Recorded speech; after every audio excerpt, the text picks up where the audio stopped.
बेटा last class में हम लोगों ने पढ़ा कि रिफ्रैक्शन क्या है और रिफ्रैक्टिव इंडेक्स क्या है।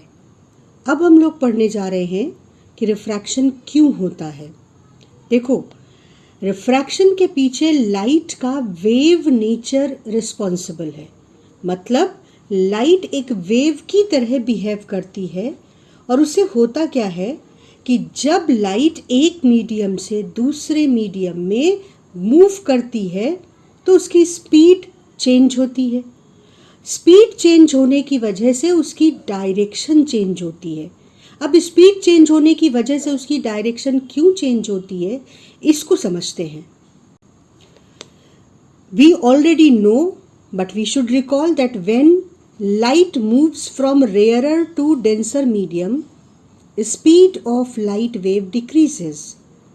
And if wave moves from denser medium to rarer medium, speed of light wave increases. अब इससे हुआ क्या? ये लाइन एक वेव के फर्स्ट फोर फ्रंट को रिप्रेजेंट करती है। वेव का सबसे आगे वाला हिस्सा, उसे ये लाइन रिप्रेजेंट करती है और इसे हम किस नाम से बोलते हैं? Wave front. अगर हम बहुत सिंपल लैंग्वेज में समझें तो इसे वेव फ्रंट कहते हैं।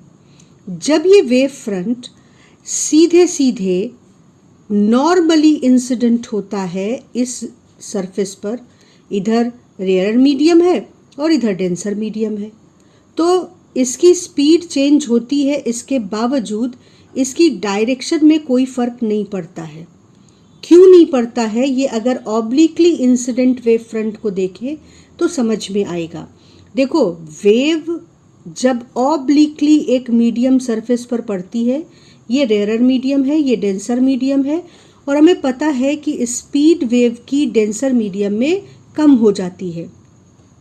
तो वेव का जो सबसे अगला हिस्सा है, that is wave front, which when incidents over this medium interface, जो कि रेयर मीडियम और डेंसर मीडियम को अलग कर रहा है। तो देखो, ये एंड इस मीडियम में एंटर करते ही स्लो हो गया, लेकिन ये एंड इस मीडियम में रिलेटिवली तेज रफ्तार से चल रहा है। तो देखो, जितनी देर में ये यहाँ से यहाँ पहुँचा, उतनी देर में ये वाला पॉइंट इससे आगे निकल गया। ये वाला पॉइंट इस मीडियम में, डेंसर मीडियम में धीमी रफ्तार से चल रहा है, तो वो सिर्फ इतनी डिस्टेंस कवर कर पाया, जबकि ये वाला मीडियम, ये वाला पॉइंट रेयर मीडियम में है तो तेज़ रफ्तार से चल रहा है, तो ये ज़्यादा डिस्टेंस कवर कर गया। अब तुम देखो कि वेव फ्रंट यानी कि वेव के सबसे आगे वाले हिस्से की डायरेक्शन इंसिडेंट वेव से बदल चुकी है, इंसिडेंट वेव की डायरेक्शन से। और ये जो चेंज है, ये जब पूरा का पूरा वेव दूसरे मीडियम में एंटर करता है तो काफ़ी चेंज हो चुका होता है।